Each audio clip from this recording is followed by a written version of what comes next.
आगे माई हमारो बेबी दीदी हथिन गहरी बाबा न के सनमा जी आज सुनल ही यही बीटा पंचायत में बाड़ी न के मामा जी आज बाड़ी न के मामा जी आज सुंदर न के कमामा जी आज बड़ी बनाई है चाची संजय भैया के मुखिया जी आज सुनल ही यही बीटा पंचायत में बाड़ी न के कमामा जी। दोस्तों संजय भैया का यही कहना है कि चौमुखी विकास होगा यही मेरा इरादा है, चौमुखी विकास होगा यही मेरा इरादा है, सबका सपना पूरा होगा यही मेरा वादा है। बीटा पंचायत की जनता जिंदाबाद, माँ बहनों की मुखिया कैसा हो, संजय भैया जैसा हो, खेत मजदूर किसानों की मुखिया कैसा हो, आगे माई दिलावा के साफ होथिन मानमा के सच्चा जी आज साहब उम्मीदवा रबा में बेबी दीदी अच्छा जी आज बेबी दीदी अच्छा जी आज संजय भैया सच्चा जी आज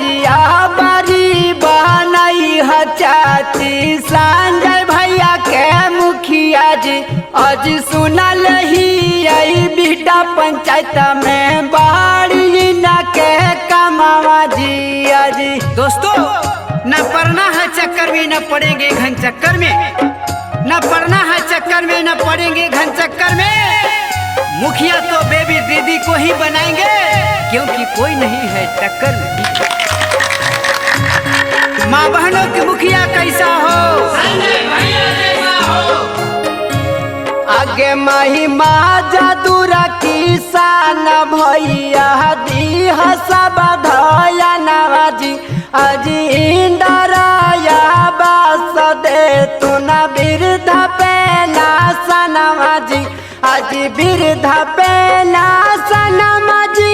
आज पाका के माँ कनमाजी आज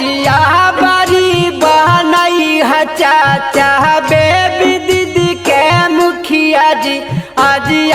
बड़ी बनाई है चाची संजय भैया के मुखिया जी आज। दोस्तों पेड़ है नीम का तो क्या हुआ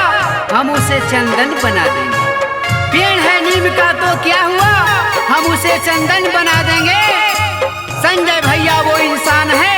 अगर साथ हो आप सबका तो बीटा पंचायत को लंदन बना देंगे। खेत मजदूर किसानों की मुखिया कैसा हो, देवी जैसा हो, छात्र नौजवानों की मुखिया कैसा हो, संजय भैया जैसा हो,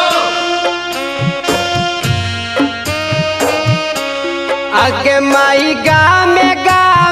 गली गली दे तुन बाना बाई जी आज घर घर नाल जला दे तू लागा बाई जी आज गाली बाना बाई जी आज नाल लगा बाई जी आज बेबी दीदी के जीतई है भैया करथु न भलाई जी आज सुनल ही खिजर सराय प्रखंड में बाड़ी न के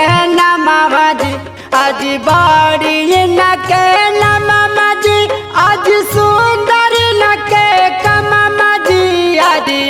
बड़ी बनाई है चाची बेबी दीदी के मुखिया जी आज सुनल ही यही बीटा पंचायत में बाड़ी न के मामा जी आज